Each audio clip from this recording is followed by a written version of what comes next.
Assalamualaikum warahmatullahi wabarakatuh. Saya Eko Murtopo, peserta Laser Angkatan 18, golongan 2, kelompok 4, NDH saya 38. Berikut saya akan menyampaikan analisis isu yang ada di tempat kerja, yaitu tupoksi saya sebagai perawat terampil di Rumah Sakit Jiwa Sambanglihum.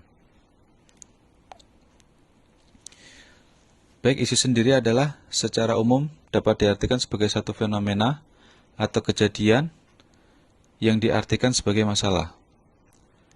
Adanya atau disadarinya suatu fenomena penting atau dapat menjadi menarik perhatian sehingga bahan yang layak untuk didiskusikan. Di tempat kerja saya menemukan beberapa isu. Jadi saya menemukan pra-analisa saya yang pertama, belum optimalnya pengelolaan sampah medis dan non-medis.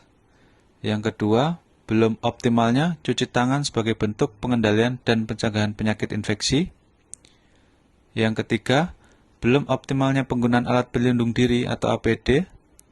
Kemudian yang keempat, kurangnya kepatuhan petugas terhadap SOP terbaru dalam melakukan tindakan keperawatan. Dari beberapa isu yang tadi saya sebutkan, saya mencoba menapis isu tersebut dengan metode APKL.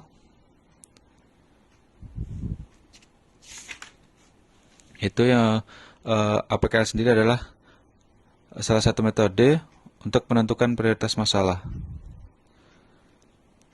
Kemudian masalah yang pertama, belum optimalnya pengelolaan sampah medis dan non-medis. Untuk A-nya yaitu aktual, saya kasih nilai 4. Kemudian untuk P, problematik, ini untuk menarik dan mendesak untuk dibahas, saya juga kasih nilai 4. Kemudian yang H layak, yang K, saya juga kasih nilai 4 dan layak untuk dibahas, itu saya juga kasih nilai 4. Berarti untuk masalah yang pertama, yaitu belum optimalnya pengelolaan sampah medis dan non-medis dengan total nilai 16. Kemudian masalah yang kedua, belum optimalnya cuci tangan sebagai bentuk pengendalian dan pencegahan penyakit infeksi. Untuk A-nya saya kasih nilai 4, P-nya 3, untuk K 4, dan L-nya 4, dengan total 15 poin. Kemudian untuk isu yang ketiga, saya angkat kurangnya kepatuhan petugas terhadap SOP terbaru dalam melakukan tindakan keperawatan. Untuk A, saya kasih nilai 3, P 3, K-nya 3, dan L-nya 3 dengan total 12.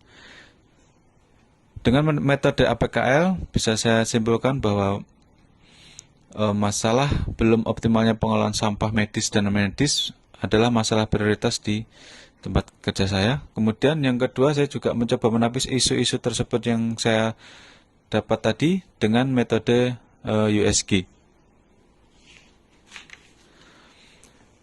Di dalam metode USG itu sendiri adalah untuk U-nya atau urgensinya itu adalah artinya mendesak untuk dibahas, dikaitkan dengan waktu. Untuk S-nya itu seriousness, artinya tingkat keseriusan masalah. Kemudian untuk G, ground, yaitu tingkat pertumbuhan masalah. Untuk masalah yang pertama, belum optimalnya pengelola sampah medis dan non-medis, saya memberikan nilai U-nya 4 poin, kemudian S 4, dan G-nya juga 4, dengan total 12. Untuk masalah yang kedua, belum optimalnya cuci tangan sebagai bentuk pengendalian dan pencegahan penyakit infeksi. Untuk U-nya 4, S-nya 4, dan G-nya 2, dengan total 10. Kemudian masalah yang ketiga, kurang kepatuhan petugas terhadap SOP terbaru dalam melaksanakan tindakan. Ini untuk U-nya 3, S-nya 3, dan G-nya 3, dengan total nilai 9. Dari dua metode tadi yang saya gunakan, saya dapat menyimpulkan bahwa dari beberapa isu yang saya temukan, belum optimalnya pengelolaan sampah medis dan non-medis di tempat lingkungan kerja saya menjadi prioritas utama.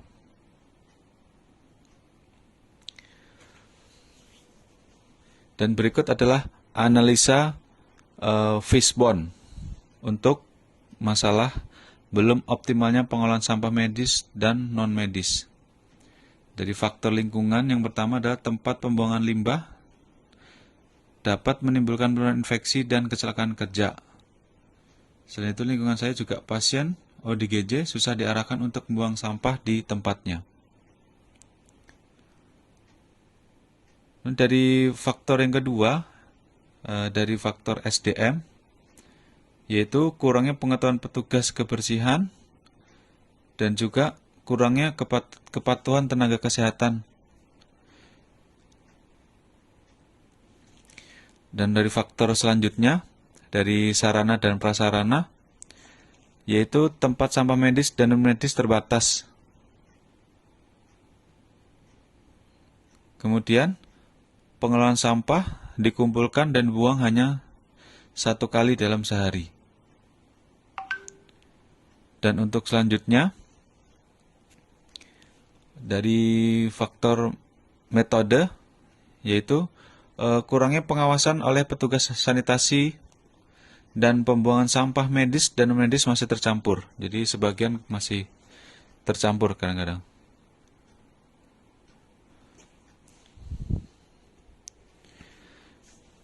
Dan berikut adalah analisa isu sesuai dengan SWOT, yaitu suatu metode atau analisis yang digunakan untuk menentukan dan mengevaluasi, mengklarifikasi dan memvalidasi yang telah disusun sesuai dengan tujuan yang akan dicapai.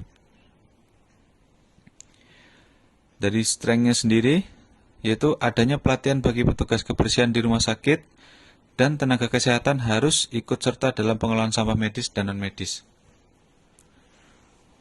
Kemudian untuk W-nya, weakness atau kelemahannya itu kurangnya pengetahuan oleh petugas kebersihan dan belum semua petugas kebersihan mengikuti pelatihan. Kemudian untuk O-nya, opportunities atau peluang, yaitu adanya tempat dan pendidikan untuk meningkatkan pengetahuan dan keahlian dalam mengelola sampah rumah sakit. Dan yang terakhir untuk threat atau ancaman, yaitu adanya atau bisa menimbulkan resiko terjadinya penularan penyakit. Dari hasil SWOT tadi, saya bisa sedikit menyampaikan atau rekomendasi alternatif untuk penyelesaian isu tersebut, yaitu ada 2. Yang pertama untuk alternatif penyelesaian, yaitu meningkatkan pengetahuan petugas kebersihan dan tenaga kesehatan tentang pengelolaan sampah medis dan non-medis. Tahap setiap alternatifnya yaitu mengadakan sosialisasi kepada petugas kebersihan dan tenaga kesehatan tentang pengelolaan sampah medis dan non-medis, dengan harapan petugas mengerti akan pengelolaan sampah medis dan non-medis. Para pihak yang terlibat yaitu petugas kebersihan dan tenaga kesehatan di ruang intensif pria tempat saya bekerja, yaitu di Rumah Sakit Jiwa Sembanglihum. Kemudian yang kedua, alternatif penyelesaian yaitu membuat poster tentang cara pengelolaan sampah medis dan non-medis. Di tahap setiap alternatifnya yaitu memasang poster mengenai pengelolaan sampah medis dan non-medis, dengan hasil yang diharapkan sebagai tambahan informasi tentang pengelolaan sampah medis dan non-medis, dan pihak-pihak yang terlibat adalah petugas kebersihan dan tenaga kesehatan ruang intensif pria Rumah Sakit Jiwa Sembanglihum tempat saya bekerja. Demikian yang bisa saya sampaikan. Terima kasih. Assalamualaikum warahmatullahi wabarakatuh.